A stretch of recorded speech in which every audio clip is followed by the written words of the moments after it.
엉뚱한 결심.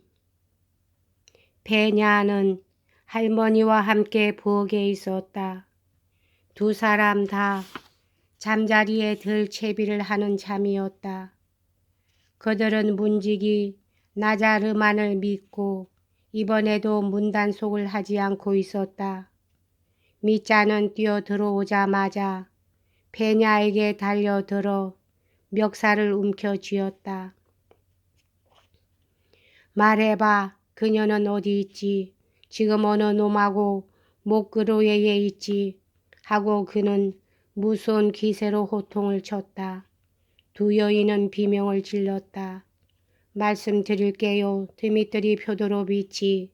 하나도 숨기지 않고 이제 모두 말씀드리겠어요.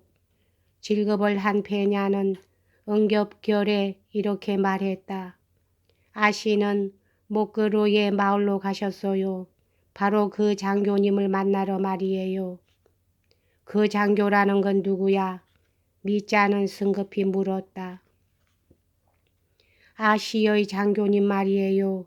옛날 애인이지요. 그 외 5년 전에 아시를 버리고 갔던. 하고 베냐는 여전히 빠른 소리로 황급히 주어댔다. 미자는 베냐의 멱살을 잡았던 손을 놓았다. 그는 죽은 사람처럼 창백한 얼굴이 되어 말 한마디 없이 베냐 앞에 서 있었으나 그의 눈은 이제 모든 것을 다 알았다는 듯한 표정임이 분명했다. 사실 그는 모든 것을 베냐가 입을 열자마자 모든 것을 남김없이 깨달았던 것이다. 그러나 가엾게도 베냐는 이 순간 미자가 알아들었는지 못 알아들었는지 그 여부를 관찰할 마음의 여유가 조금도 없었다. 그녀는 미자가 뛰어들어왔을 때 괴짝 위에 걸터 앉아 있었는데 지금도 여전히 그 위에 앉은 채로 몸을 사시나무 떨듯 떨며 자기 몸을 방어하려는 듯이 두 손을 앞으로 내밀고 있었다. 그녀는 마치 그 자리에서 화석이라도 된 듯이 보였다. 공포에 쌓여 휘둥그레진 눈으로 뚫어지게 미자를 응시하고 있었다. 게다가 미자의 두 손은 온통 피투성이가 되어 있지 않은가. 달려오는 도중에 땀을 닦느라고 두 손으로 이마를 만졌는지 그의 이마와 오른쪽 뺨에도 핏자국이 묻어 있었다. 베냐는 금방이라도 히스테리의 발작을 일으킬 지경이었다. 식모인 노파는 자리에서 벌떡 일어나 공포 때문에 그의 의식을 잃은 채로 멍하니 미자를 바라보고만 있었다. 드미트리는 한참 동안 멍청하니 서 있다가 그대로 베냐 곁에 있는 의자에 들썩 주저앉았다. 그는 의자에 앉아서 생각에 잠긴 것 같았다. 아니 무슨 생각에 잠겨 있다기보다는 못에 몹시 놀라서 어리둥절해 하고 있다는 편이 옳을 것이다. 모든 사실이 불을 보는 것보다도 더 명백했다. 바로 그 장교인 것이다. 그도 그 장교에 대해서는 알고 있었다. 그는 모든 것을 너무나도 잘 알고 있었다. 바로 그루센카 자신의 입으로 그 이야기를 듣지 않았던가. 한 달 전에 편지가 왔다는 사실도 알고 있었다. 그러고 보니 꼭 한 달 동안 이 새로운 놈팡이가 도착하기까지 모든 일이 자기에게는 감쪽같이 숨겨진 채로 진행되었음이 분명하다. 그런데도 그는 그 사내의 생각은 염두에도 두고 있지 않았던 것이다. 그렇지만 정말 어째서 미자는 그 산에는 꿈에도 생각지 못하고 있었을까? 어째서 그는 그때 그 장교 이야기를 듣고서도 곧 잊어버리고 말았던 것일까? 어째서 그런 얘기를 듣자마자 곧 잊어버렸단 말인가? 이러한 의문들이 무슨 귀괴한 일이기나 한 것처럼 그의 앞을 가로막는 것이었다. 이제 그는 등골이 서늘해짐을 느끼며 공포에 휩싸여 이 귀괴한 사건을 생각하고 있었다. 그러나 그는 갑자기 온순하고 귀여운 어린애처럼 상냥하고 부드러운 의조로 페냐에게 말을 건넸다. 방금 자기가 페냐에게 얼마나 욕을 보이고 괴롭혔는지 그러한 사실은 까마득히 잊어버린 듯 싶었다. 그는 이러한 상황 속에 놓여진 사람치고는 이상할 리만큼 지극히 정확한 의조로 페냐에게 여러 가지를 묻기 시작했다. 그녀도 그의 피 묻은 손을 끄림직한 눈초리로 바라보고는 있었지만 역시 이상할 리만큼 재빠르게 미자가 묻는 말에 일일이 대꾸했다. 그 모습은 마치 그에게 조금이라도 빨리 거짓 없는 사실을 죄다 털어놓으려고 서두르고 있는 것 같이 생각될 정도였다. 그녀는 일종의 쾌감 같은 것을 느끼며 모든 것을 상세하게 설명하기 시작했다.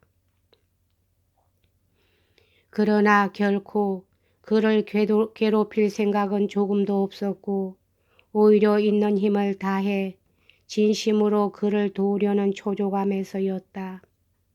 그녀는 그날 하루 동안에 일어난 일을 하나도 빼놓지 않고 자세하게 들려주었다. 락기진과 알료샤가 찾아왔던 일, 자기, 즉 페냐가 망을 보던 일, 그루센카의 출발하던 때의 상황, 그리고 그루센카가 창문에서 알료샤를 불러 세우고 미자에게 인사를 전해달라고 하며 짧은 한때였지만 내가 그 일을 진심으로 사랑했다는 걸 한평생 기억해 달라고 전해주세요. 라고 소리쳤던 일까지 낱낱이 얘기했다. 그루센카가 인사를 전하더라는 말을 듣고 미자는 갑자기 빙긋 미소를 띄웠다. 그러자 그의 창백한 얼굴에 잠깐 홍조가 떠올랐다. 바로 이 순간 페냐는 자기의 호기심에 대한 보복 같은 건 조금도 생각지 못한다는 듯이 이렇게 물었다. 어머나, 손이 왜 그러죠? 드미트리 펴드로비치 온통 피투성이군요. 그래 하고 미자는 기계적으로 대꾸했다. 그는 멀거니 자기 손을 바라보았으나 다음 순간에는 그 손도 페냐의 질문도 모두 잊어버리고 말았다. 그는 다시금 침묵 속에 젖어들었다. 그가 이 집에 뛰어들어온 지도 이미 20분이 지났다. 처음의 놀라움은 사라지고 대신 그 어떤 새롭고도 확고한 결심이 그를 사로잡고 있는 듯 싶었다. 그는 자리에서 벌떡 일어나더니 꿈을 꾸는 사람 모양 미소를 지었다. 대체 무슨 일이 있었어요? 다시 페냐가 그의 손을 가리키며 이렇게 물었다. 그것은 마치 자기가 지금 그의 슬픔을 위로해 줄 수 있는 가장 친근한 인간이나 되는 것 같은 동정 어린 의조였다. 미자는 다시 자기 손을 들여다보았다. 이건 피야, 페냐. 그는 야릇한 표정으로 그녀를 바라보며 말했다. 이건 사람의 피야. 아, 무엇 때문에 흘린 피란 말인가. 하지만 배냐, 거기에는 울타리가 있었어. 그는 마치 수수께끼라도 푸는 것 같은 얼굴로 그녀를 바라보았다. 높은 울타리지. 보기에도 무시무시한. 그러나 내일 새벽 해가 솟아오르면 말이야. 이 밑쟁가는 그 울타리를 뛰어넘는 거야. 배냐, 너는 그게 어떤 울타리인지 모르겠지. 아니 뭐 아무래도 좋아. 어차피 내일이면 그 소문을 듣고 아 그랬었구나 하고 모두 알게 될 테니까. 자 그럼 잘 있어. 나는 이제 그릇생가를 방해하지는 않겠어. 깨끗이 양보하지. 이래 봬도 난 양보하는 방법점은 아는 놈이니까. 잘 살아다오 나의 기쁨이여. 그대는 한때나마 나를 사랑해 주었다고 했다지만 이 밑쟁가 까라마조프가 영원히 너를 사랑한다는 사실을 잊지 말아다오. 그루센가는 늘 나를 밑쟁가라고 불렀었지. 그렇지 배냐? 기억하고 있겠지. 이 말을 던지고 그는 후다닥 부엌에서 나가버렸다. 배냐는 아까 그가 뛰어들어와 자기에게 달려들었을 때보다도 이렇게 훌쩍 나가버리는데 한층 더 놀랐다. 그로부터 꼭 10분 후 드미트리는 아까 자기가 권총을 저당 잡힌 젊은 관리 뾰트로 일리치 페르호친의 집으로 들어갔다. 그때는 이미 8시 반이었다. 페르호친은 저녁 차를 마시고 나서 요리점 서울 집으로 당구를 치러 가려고 프로코트를 입고 있던 참이었다. 미자는 그를 나가기 직전에 붙잡은 것이었다. 온통 피투성이가 된 그의 얼굴을 보자 젊은 관리는 깜짝 놀라서 비명을 질렀다. 아니 이게 어찌 된 일입니까? 다름이 아니라 하고 미자는 황급히 말을 이었다. 아까 맡긴 권총을 가지러 왔습니다. 참으로 미안하게 되었습니다. 좀 급한 일이 있어서 그러니 뾰트로 일리치 좀 서둘러 주십시오. 페르호친은 더욱더 놀라움이 짙어갈 뿐이었다. 미자의 손에는 한 뭉치의 지폐가 쥐어져 있었다. 그러나 무엇보다도 놀란 것은 그가 들어올 때부터 이 돈뭉치를 쥐고 있었다는 사실이었다.